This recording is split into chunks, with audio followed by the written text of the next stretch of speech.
Anytime you deal with mourning, one of the things that we need to do is to talk about it, to express our feelings, to be able to share how are we feeling, but also what are the memories. Father Tom was a person who liked a challenge. And when he had a challenge, he poured himself in with such great enthusiasm. I would even maybe venture to say that he preferred the challenges. Father Tom was a man who was not just thinking about today and tomorrow. He was thinking out 50, 100 years from now, how do I help this parish fulfill its mission in the biggest way possible? It was really important to him, and it was a large part of what he did in Alaska prior to coming here is working on debt reduction. But I heard him talk about it privately with me a number of times. We were friends. He was really committed to it. So the race to burn the mortgage is his vision. When you are able to be debt-free, you're then freeing up money to do other ministry, to be able to do what we're called to do, what Jesus is asking us to do, the ministry that we're about. Once that debt is paid off, we'll be able to expand into different ministries and develop different niches that we haven't been able to do. We're able to develop and grow in ways that we don't even know of yet, just simply because it's the people that make the church, not the church itself. What an incredible tribute to his memory would be to follow through with that noble vision that he had.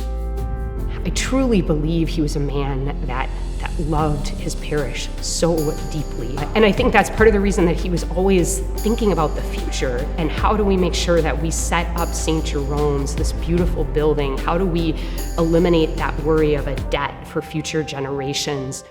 I think that a lot of us would really not like to have to deal with the burden of handling a parish or a business with this kind of a debt.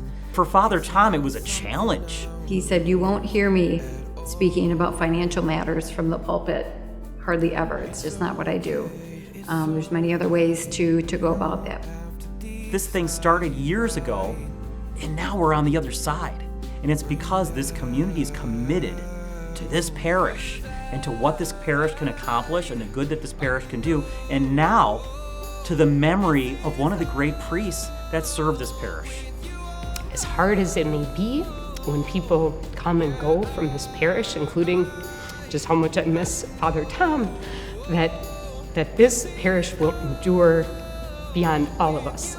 And I truly think that Father Tom wanted us to help perpetuate that. I think in his heart, he woke up every day wanting to move that goal forward, and I hope that we can keep that going on his behalf.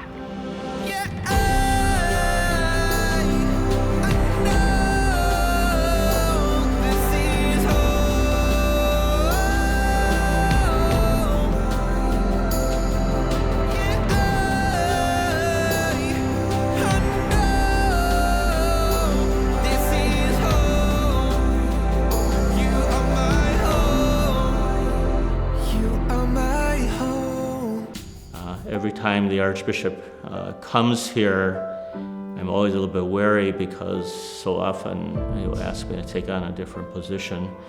And so I'll try to cut short our conversations before we can get to that because I really don't want to leave.